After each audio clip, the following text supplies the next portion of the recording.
ഒരു ടേബിളിന് അപ്പുറവും ഇപ്പുറവും ഇരുന്ന് ഓരോ കപ്പ് കോഫിയും കുടിച്ചുകൊണ്ട് ആമി തൻ്റെ ജീവിതത്തിൽ നടന്ന കാര്യങ്ങളെല്ലാം കൃഷിനോട് പറഞ്ഞു. ഇങ്ങനെയൊക്കെ ജീവിതത്തിൽ ഉണ്ടായിട്ടുണ്ടെന്ന് നിന്നെ കണ്ടാൽ തോന്നില്ലല്ലോ എൻ്റെ ആമി. താടിക്ക് രണ്ട് വശത്തുമായി ചൂണ്ടുവിരലും തള്ളവിരലും അമർത്തി വെച്ചുകൊണ്ട് അവളെ നോക്കി ഒന്ന് ചിരിച്ച് കൃഷി പറഞ്ഞു. എന്ന് വെച്ചാ? അല്ല, നിന്റെ മുഖത്ത് ഒരു സങ്കടം പോലും ഞാൻ ഇതുവരെയും കണ്ടിട്ടില്ല. എപ്പോഴും ചിരിച്ച് സന്തോഷിച്ച് കൂടെയുള്ളവരെയും ചിരിപ്പിച്ചാണ് നീ നടക്കാറ്. അല്ലാതെ പിന്നെ ഏതു നേരവും കരഞ്ഞുകൊണ്ട് നടന്നെന്ന് കരുതി പ്രശ്നം തീരാനൊന്നും പോകുന്നില്ലല്ലോ. വരുന്നിടത്ത് വെച്ച് കാണാമെന്നൊരു ആറ്റിറ്റ്യൂഡാണ് എനിക്ക്. അതൊക്കെ നല്ല കാര്യം തന്നെ. അതുമാത്രമല്ല, നീ ഇതുവരെ ചെയ്ത എല്ലാ കാര്യങ്ങളും നല്ലത് തന്നെയാണ്. പക്ഷേ ഇപ്പോൾ നീ എടുത്തിരിക്കുന്ന ഈ ഡിസിഷൻ, അതിനോട് യോജിക്കാൻ എനിക്കാവുന്നില്ല. എന്ത് ഡിസിഷൻ? ദർശൻ സാറിനെ ഡിവോഴ്സ് ചെയ്യാൻ നീ തീരുമാനിച്ച കാര്യം. എനിക്കതിനോട് യോജിക്കാൻ കഴിയുന്നില്ല ആമി. എൻ്റെ ഭാഗത്ത് നിന്ന് ചിന്തിച്ചാൽ നിനക്ക് മനസ്സിലാവും ഞാനാണ് ശരിയെന്ന്. നിന്റെ ഭാഗത്ത് നിന്നല്ല, നിന്റെ നല്ലതിന് വേണ്ടിയിട്ടാണ് ഞാനിപ്പോൾ ചിന്തിക്കുന്നത്. അതുകൊണ്ട് ഒരിക്കലും എനിക്ക് തീരുമാനത്തിനോട് യോജിക്കാൻ കഴിയില്ല. പക്ഷേ ഇവിടെ എന്നെക്കുറിച്ച് മാത്രം ആലോചിച്ചാൽ പോരെ കൃഷ്. ദേവി ഒരു സങ്കടക്കടൽ നീന്തിക്കടന്ന് വന്നവളാണവൾ. അവൾക്ക് ഇനിയെങ്കിലും ഒരു നല്ല ജീവിതം ഉണ്ടാകണം. ഷെടാ, എനിക്കതാ മനസ്സിലാവാത്തത്. നീ ദർശൻ സാറിനെ കല്യാണം കഴിച്ചാൽ അവിടെ എന്ത് പ്രശ്നം ഉണ്ടാവാനാ? അതൊക്കെ ഉണ്ടാകും. അതിൻ്റെ എല്ലാ വശങ്ങളെയും കുറിച്ച് ആലോചിച്ച് കഴിഞ്ഞ് ഞാൻ എടുത്ത തീരുമാനമാണിത്. പ്ലീസ്, ഇപ്പോൾ നീ എൻ്റെ ഒപ്പം നിൽക്ക്. നിൻ്റെ ഒരു ഫ്രണ്ട് എന്ന നിലയിൽ ഞാൻ നിൻ്റെ ഒപ്പം നിൽക്കും. അത് ഞാൻ നിനക്ക് നൽകുന്ന വാക്കാണ്. പക്ഷേ നിൻ്റെ നല്ലതാഗ്രഹിക്കുന്ന ഒരാളെന്ന നിലയ്ക്ക് ഞാൻ ഒരിക്കലും ഇതിനെ സപ്പോർട്ട് ചെയ്യില്ല. കാരണം ദർശൻ സാറിനേക്കാളും നല്ലൊരു ഭർത്താവിനെ നിനക്കൊരിക്കലും കിട്ടില്ലെന്ന് എനിക്ക് ഉറപ്പാണ്. അതിന് നിനക്ക് എന്തറിയാം ദർശേട്ടനെ കുറിച്ച്? എനിക്ക് സാറിനെക്കുറിച്ച് വലുതായിട്ടൊന്നും അറിയില്ല.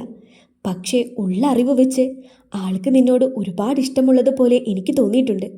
പ്രത്യേകിച്ച് കാരണങ്ങൾ കണ്ടുപിടിച്ച് നിന്നോട് വഴക്കിടുന്നതൊക്കെ കാണുമ്പോൾ. പക്ഷേ അന്നൊന്നും എനിക്കറിയില്ലായിരുന്നല്ലോ ഇങ്ങനെയൊരു കഥ ഇതിന് പിന്നിലുണ്ടെന്ന്. എന്തായാലും നമുക്ക് രണ്ടുപേർക്കും നാളെ ഒന്നിച്ച് വക്കീലിനെ കാണാൻ പോകാം. ടൈമൊക്കെ തീരുമാനിച്ച് നീ എന്നെ വിളിക്ക്. പക്ഷേ ഇന്നൊരു രാത്രി മുഴുവൻ നിനക്ക് മുൻപിലുണ്ട് ഒന്നുകൂടി ആലോചിക്കാൻ. അതെ, നാളെ അങ്ങ് ചെല്ലുമ്പോൾ തന്നെ അവർ ഡിവോഴ്സൊന്നും തരാൻ പോകുന്നില്ല. അതിന് വേറെയും പ്രൊസീജിയേഴ്സൊക്കെ ഉണ്ട്. അപ്പോഴാണ് ആമിയുടെ ഫോൺ ബെല്ലടിച്ചത്. നിഖിലേട്ടനാണല്ലോ. ഫോൺ എടുത്തുകൊണ്ട് ആമി പറഞ്ഞു. ആമി, നീ ഇപ്പോൾ എവിടെയാണ്? എന്താ നിഖിലേട്ടാ? ഇനി അവൻ തന്നെ കാണുന്നുണ്ടോ എന്ന് സംശയം തോന്നി ചുറ്റിനും നോക്കിക്കൊണ്ട് ആമി ചോദിച്ചു. എനിക്ക് നിന്നെ ഒന്ന് കാണണം മോളെ. ഞാൻ പറയുന്നിടത്ത് നിനക്ക് വരാൻ പറ്റുമോ? അതിനെന്താ, ഞാൻ വരാലോ. ദർശനോട് താൻ കാണിക്കുന്ന അകലത്തെക്കുറിച്ചായിരിക്കും അവന് സംസാരിക്കാനുള്ളതെന്ന് ആമിക്കറിയാമായിരുന്നു. എന്നാലും അവൾ വരാമെന്ന് സമ്മതിച്ചു. നിഖിൽ അവൾക്ക് സ്ഥലം പറഞ്ഞു കൊടുത്തു. എന്നാൽ ശരിയടാ, നമുക്ക് നാളെ കാണാം. നിഖിലേട്ടന് എന്നോട് എന്തോ സംസാരിക്കാനുണ്ടെന്ന് പറഞ്ഞു. അവനോട് യാത്ര പറഞ്ഞ് ആമി അപ്പോൾ തന്നെ നിഖിൽ പറഞ്ഞ സ്ഥലത്തേക്ക് പോയി. പുതുതായി കൺസ്ട്രക്ഷൻ ആരംഭിക്കുന്ന സ്ഥലത്തേക്കാണ് നിഖിൽ ആമിയെ വിളിച്ചത്. കായൽ തീരത്താണ് ബിൽഡിംഗ് പണിതുകൊണ്ടിരിക്കുന്നത്. കാർ പാർക്കിങ്ങിനായി ഒഴിച്ചിട്ടിരിക്കുന്ന ഭാഗത്ത് കായലിനെയും കരയെയും വേർതിരിക്കാനായി പണിതിരിക്കുന്ന സിമന്റ് തിണ്ണയിലായി ആമിയിരുന്നു. കുറച്ചു നേരം കഴിഞ്ഞതും നിഖിലിൻ്റെ കാർ അവിടേക്ക് വരുന്നത് അവൾ കണ്ടു. ആമി ചിരിയോടെ എഴുന്നേറ്റു. ദർശേട്ടൻ. പ്രതീക്ഷയ്ക്ക് വിപരീതമായി കാർ തുറന്ന് പുറത്തേക്കിറങ്ങിയത് ദർശനായിരുന്നു. ഞാൻ വിളിച്ചാൽ വരില്ലെന്നറിയാം. അതുകൊണ്ടാണ് നിഖിലിനെ കൊണ്ട് മനഃപൂർവ്വം വിളിപ്പിച്ചത്. കാറിൽ നിന്നും ഇറങ്ങി ഡോറിലായി ചാരി നിന്ന് കൈ രണ്ടും കെട്ടിവെച്ചുകൊണ്ടാണ് അവൻ പറഞ്ഞത്. ഒരു റെഡ് കളർ ഫുൾ സ്ലീവ് ഷർട്ടും ബ്ലൂ ജീൻസുമായിരുന്നു അവൻ്റെ വേഷം. കണ്ണിൽ കൂളിംഗ് ഗ്ലാസ് വെച്ചിട്ടുണ്ടായിരുന്നു. അവനെ കാണാൻ അന്നേരം നല്ല ഭംഗിയായിരുന്നു. ആമി കണ്ണെടുക്കാതെ അവനെ തന്നെ നോക്കി നിന്നു. അതെ, നിന്നോടാ ഞാൻ പറഞ്ഞത്. ആമിയിൽ നിന്നും മറുപടിയൊന്നും കിട്ടാതായപ്പോൾ അവൻ നടന്നു വന്ന് അവൾക്കരികിലായി എത്തി നിന്നുകൊണ്ട് പറഞ്ഞു. എന്താ പറഞ്ഞേ? താൻ ഇത്രയും നേരം അവനെ തന്നെ നോക്കി നിൽക്കുകയായിരുന്നു എന്നോർത്ത് ചമ്മലോടെ അവൾ ചോദിച്ചു. ആമി, ഞാൻ സീരിയസാ. എനിക്കറിയണം, എന്താ നിന്റെ പ്രശ്നം? അത് പിന്നെ ആമി. കുറച്ചകലെ നിന്നായി തൻ്റെ പേര് ആരോ വിളിക്കുന്നത് കേട്ട് ആമിയും ഒപ്പം ദർശനം ചുറ്റിനും നോക്കി. ഏയ് ആമി, ലുക്ക് ഹിയർ. ഇവിടെ. ആരോ കുറച്ചകലിൽ നിന്നായി അപ്പുറത്തെ ഫ്ലാറ്റിൽ നിന്നും കൈപൊക്കി കാണിക്കുന്നത് ആമിയും ദർശനും കണ്ടു. ആരാ അത്? ആളെ മനസ്സിലാവാത്തത് കൊണ്ട് ദർശൻ ചോദിച്ചു. മനസ്സിലായില്ല. ആമിക്കും ആളെ പിടികിട്ടിയില്ല. Wait wait, I will come ദ. ആരാണെന്ന സംശയത്തിൽ ദർശനും ആമിയും ആലോചിച്ചു നിൽക്കെ ദൂരെ നിന്നും ഒച്ചയെടുത്ത ആൾ അവർക്കടുത്തേക്കായി വരുന്നത് കണ്ടു. ഇയാളോ? ഈ അലവലാതിയോ? ആളെ മനസ്സിലായതും ദർശനും മാമിയും ഒന്നിച്ചു പറഞ്ഞു. Hey ya, what a pleasant surprise. ഇന്ന് തന്നെ വീണ്ടും കണ്ടുമുട്ടുമെന്ന് you know I didn't expect. യാദൃശ്ചികമായി ആമിയെ കണ്ട സന്തോഷത്തിൽ ഓടി വന്നുകൊണ്ട് അമൽ പറഞ്ഞു. അമലിന് എങ്ങനെ മനസ്സിലായി ഞാനാണ് ഇവിടെ നിൽക്കുന്നത് എന്ന്? I was looking through binocular. ചെറ്റ, ദർശൻ വിളിച്ചു. അല്ല, താനെന്താ ഇവിടെ ഈ ടൈമിൽ? മലയാളവും ഇംഗ്ലീഷും ഇടകലർത്തിക്കൊണ്ടുള്ള അയാളുടെ സ്ഥിരം ശൈലിയിൽ അമൽ സംസാരം ആരംഭിച്ചു. ഇത് ഞങ്ങളുടെ കമ്പനിയുടെ വർക്ക് സൈറ്റാണ്. ഓക്കെ ഓക്കെ, നിങ്ങൾ സൈറ്റ് ഇൻസ്പെക്ഷന് വന്നതായിരിക്കും അല്ലേ?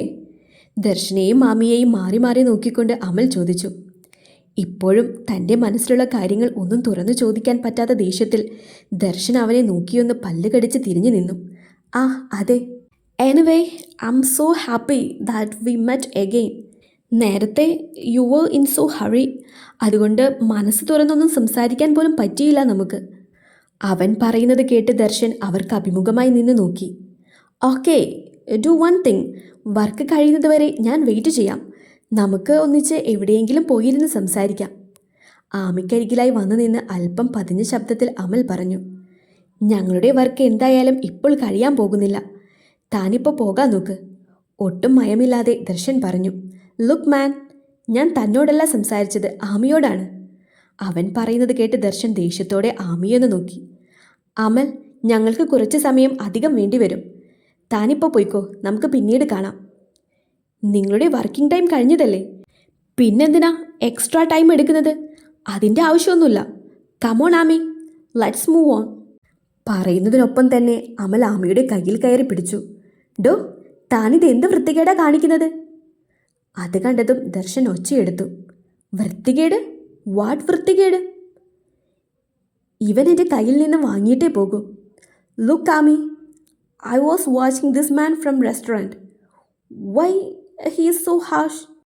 ഹെ മാൻ, താൻ ആരാണെന്നാ തൻ്റെ വിചാരം? Who do you think you are? Amal, ഇത് ഞാൻ വർക്ക് ചെയ്യുന്ന കമ്പനിയുടെ ഓണറാണ്, മിസ്റ്റർ ദർശൻ മേനോൻ. അമലിൻ്റെ സംസാരം ദർശനിൽ ദേഷ്യമുണ്ടാക്കുന്നുണ്ടെന്ന് ആമിക്ക് മനസ്സിലായി. എങ്ങനെയെങ്കിലും സംസാരം അവസാനിപ്പിച്ച് അവനൊന്ന് പോകുവാനായി ആമി പറഞ്ഞു. So what Aami? I on a hospital. എൻ്റെ ഫാദർ എനിക്ക് വേണ്ടി ഒരു പുതിയ ഹോസ്പിറ്റൽ കെട്ടിക്കൊണ്ടിരിക്കുകയാണ്. ഞാൻ എന്തിനാണ് ഈ മാനിനെ പേടിക്കുന്നത്? You know, he is only the owner of a company, not the owner of the city. പിന്നീട് അങ്ങോട്ട് ഇംഗ്ലീഷും മലയാളവും കൂട്ടിക്കൂട്ടി കലർത്തി ഒരു വലിയ പ്രസംഗം തന്നെ ദർശനെതിരെയായി അമൽ നടത്തി.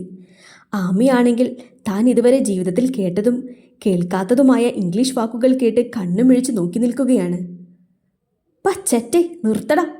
ദർശൻ്റെ ശബ്ദമാണ് അവളെ സ്വബോധത്തിലേക്ക് തിരിച്ചു കൊണ്ടുവന്നത്. ആമി ഞെട്ടിക്കൊണ്ട് തിരിഞ്ഞു നോക്കി. അമലും അവൻ വിളിച്ചത് കേട്ട് ഞെട്ടിപ്പോയി. What? Aami, look what he is calling me. How could he use this kind of language?